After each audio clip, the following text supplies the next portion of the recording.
Siapa yang sudah mengenali akan sejati diri insan, maka disitulah dia mengenal akan Robnya itu.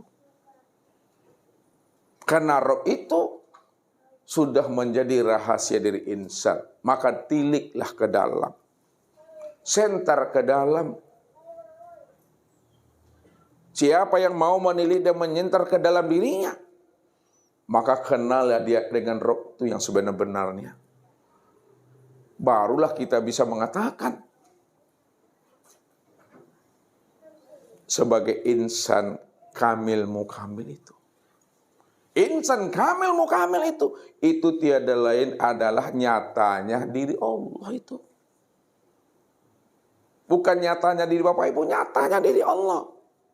Yang disebut namanya Muhammad. Muhammad yang sudah nyata rupa insan, itu dia sebenarnya.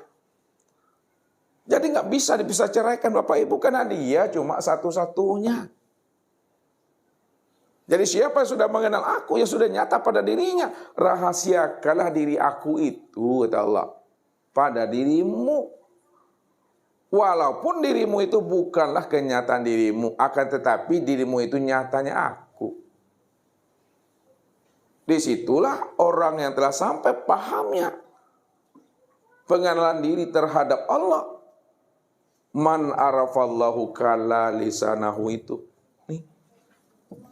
Man arafallahu kala lisanahu. Siapa yang telah mengenal Allah, Allah yang sebenar-benar wujud, Allah yang sebenar-benar bersifat, Allah yang awal, Allah yang akhir, Allah yang zahir, Allah yang batin. Kala lisanahu, kata yang tiada terkatakan Bapak Ibu, kelu lidah tuh. Kelu lidah itu tidak bisa lagi disebut-sebut, tidak bisa lagi diceritakan. Kenapa tak lagi bisa disebut, tak bisa diceritakan? Karena Bapak Ibu sudah kenal, Bapak Ibu sudah paham. Kalau Bapak Ibu sudah kenal, Bapak Ibu sudah paham. Diceritakan juga lagi kalau sudah paham, makin tak jelas lagi pahamnya. Nanti lain disebut, lain pula yang ditunjuk. Karena takut. Lain yang disebut, lain yang ditunjuk, maka cukup diam di situ. Sebab kalau kita sebut, setiap yang disebut pasti ada orangnya. Setiap yang disebut pasti ada wujudnya. Disebut mic, yang mana wujudnya? Nih. Sebut spidol, nih. Contoh. Bapak Ibu berada di masjid. Rumah tempat Bapak Ibu kan ada masjid masing-masing kan? Ya. Ketika Bapak Ibu sudah berada di masjid, lalu ditanya sama anak, ya, Bu, yang mana yang masjid itu, Bu? Kalau disebut mana yang masjid itu, pasti ditunjuk itu. Yang tertunjuk tiang, tertunjuk dinding, tertunjuk tembok. Gak usahlah masjid, musola, masjid kita ini, Bapak Ibu sudah berada dalam majlis ini, lalu tanya juga lagi, Bapak Ibu yang mana yang majlis taklim tuh? Setiap disebut nama majlis taklim, pasti ada orangnya, pasti ada wujudnya. Tertunjuklah dinding itu nanti, tertunjuk tembok tuh. Jadi kalau sudah paham, tak perlu lagi disebut-sebut, tak perlu lagi dijelaskan, cukup diam. Itu maksudnya tuh. Diam itulah kesempurnaan ma'rifat seseorang yang sudah mengenal akan Allah. Itu kala lisanahu itu diam itu maknanya. Jangan disebut itu. Diam. Diam yang bagaimana? Ya tentu diamnya di dalam paham. Paham yang bagaimana? Paham yang dalam keheningan tuh. Hening. Hening yang bagaimana? Hening dalam kesadaran. Sadar yang bagaimana? Sadar dalam kepatuhan. Patuh yang bagaimana? Patuh di dalam keimanan. Itu dia. Apalagi mau disebut lagi itu. Begitulah pengenalan diri kepada Allah itu.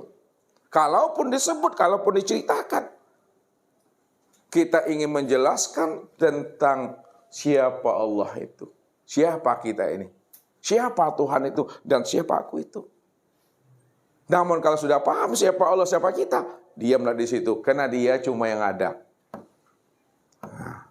Kita nggak pernah ada. Yang ada itu hanya Allah. Kalau yang ada itu hanya Allah, kita tidak pernah ada. Lalu siapa kita ini? Kita inilah yang dikatakan kenyataan untuk memandang nyatanya akan dirinya yang awal, yang akhir, zohir dan batin.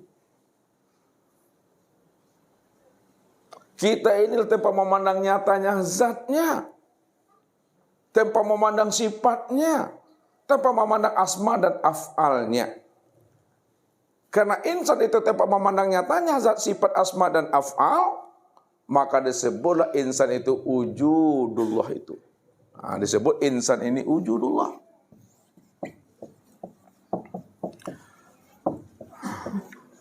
Pertanyaannya Bapak Ibu, kenapa insan disebut wujudullah? Tanpa memandang nyatanya zat, sifat, asma dan af'al. Itu dia.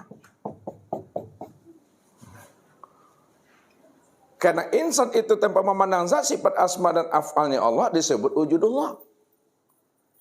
Itu yang dikatakan namanya ainullah. Ainullah atau hakikatullah. Itu dia. Itulah nyatanya Allah, itu yang sebenar-benarnya Allah itu. Tapi ingat, jangan ada pengakuan diri Bapak Ibu itu menjadi Tuhan. Itu yang perlu. Sadari sesadar-sadarnya. Ingat seingat-ingatnya, jangan ngaku-ngaku Tuhan. Apalagi jadi Tuhan. Sadari saja bahwa diri kita tidak pernah ada selama-lamanya.